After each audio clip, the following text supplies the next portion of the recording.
It has been 6 months since my first trip to Tanzania to meet the businesswomen to whom I lent $25 through the Kiva website. Rita, isn't this where Atuna used to be? Yes, this is where she used to have her cassava. What happened? She decided to move to a better business because cassava is seasonal.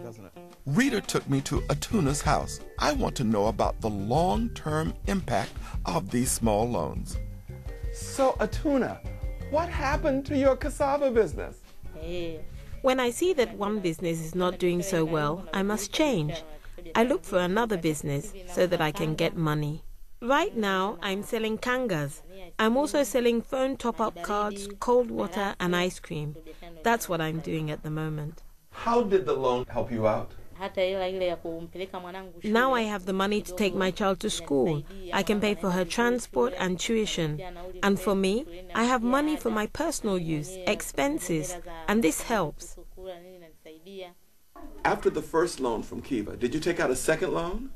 I have a second loan, but the second is smaller because my businesses now give me a bit of money. I can use this as capital instead of taking a huge loan which would bring problems when it came to paying it back.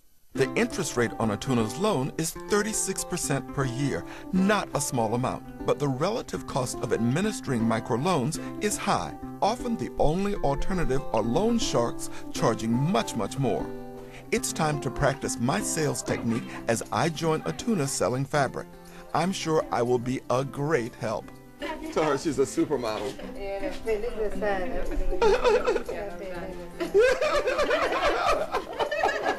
Ask her if she's going to buy it. Is she? Oh, good. That's 2 sales. Bravo. If you were selling cassava, how long would it take you to make the same money that you make by selling fabric? The profit from cassava is very different. Fabric is better because I get my stock at half the price I sell it for. Good, good. Well, let's go on to your next sale. Not only is Atuna's business backed by borrowed money, but she herself extends credit to her customers. A clever strategy, but not without risks. What happens if somebody can't pay? They usually pay me every day, and within 2 weeks, all payments should be finished. Bravo, bravo. You deserve congratulations. You really do. Next, I caught up with Neema. When I last met her, she had 3 sources of income: selling clothes, singing in a band, and running a pharmacy.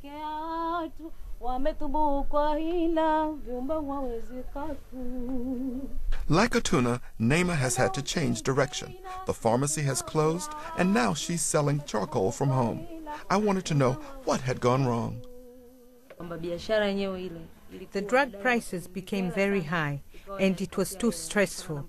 I tried to keep it running, but I've decided it's better to go into something else. Did you lose money on it? I don't know if I lost that much money. The pharmacy business is difficult. You need a lot of money to further the business, and getting all the licenses was a problem. Because you had to close the pharmacy, are you less optimistic about your future? Because I have a loan, I can't only stick to just one business. If you struggle with one, it is not good. But my dreams for the future are still to be a big business person and make life easier. It's been really uplifting to see how such a small amount of money can bring such huge optimism into people's lives. It's also been interesting to see how these small merchants use diversification to protect them against whatever could happen. Now, I'm on my way to the Kiva headquarters to meet Matt and Premal to see how they are doing with their challenges. Next stop, San Francisco.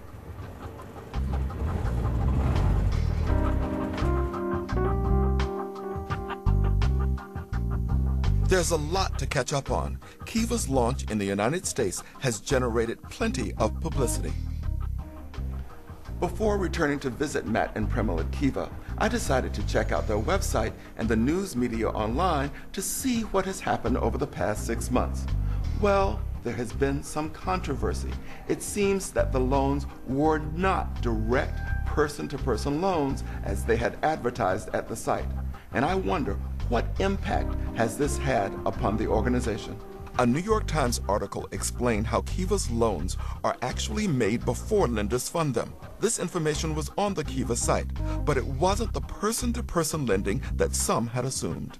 However, if the borrower defaults, it is the Kiva lender who loses. The hullabaloo didn't stop there. Kiva started out as an organization making loans in developing countries to help alleviate poverty. By extending this to America, they faced some controversy. Since my last visit to Kiva, the office has grown. There's more staff, but it still has that laid-back Bay City feel.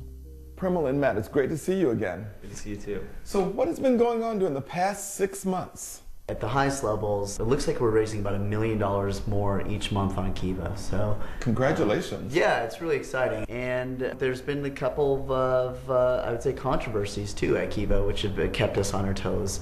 One of them has been we launched in the United States, and we tested whether or not that would be a good idea. And there was, I would say, a pretty vocal group of users who said, the U.S. is the richest country on earth. Why would you, Kiva, allow people to lend money to someone in the United States? The second controversy that we had was as Kiva scaled and got more operationally kind of efficient, essentially we allowed our microfinance institutions to pre-disperse the loans. I heard feedback from reporters that the dispersal dates weren't high up on the page, so we made it unmistakable when you make a loan, the true situation, how the money's flowing. So we learned a bit from that. I ask you about the risk of litigation, given all of the challenges you face and some of the negative press. Do you worry about litigation? Our best strategy against being litigated against is just running a business that's truthful, transparent, and keeping our lenders close to us through community. My other challenge to the guys was how to protect their field partners from currency fluctuations. They already had a plan to do this, but had they got it up and running? Earlier this year, we rolled out a policy that basically was like a stop-loss protection for the microfinance institution. So when a microfinance institution raises money on Kiva, any devaluation greater than 20%, which is a real catastrophic devaluation, they can actually share that with Kiva, and Kiva will share it with all the internet lenders who made loans to their borrowers. So Matt and Premal's way of dealing with currency fluctuations is now in place.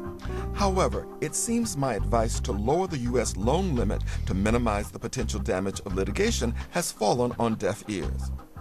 While here, I want to meet one of these U.S. borrowers who so upset some of the Kiva faithful. I'm here to meet Gloria, who borrowed $5,000 for her small business from the Kiva website.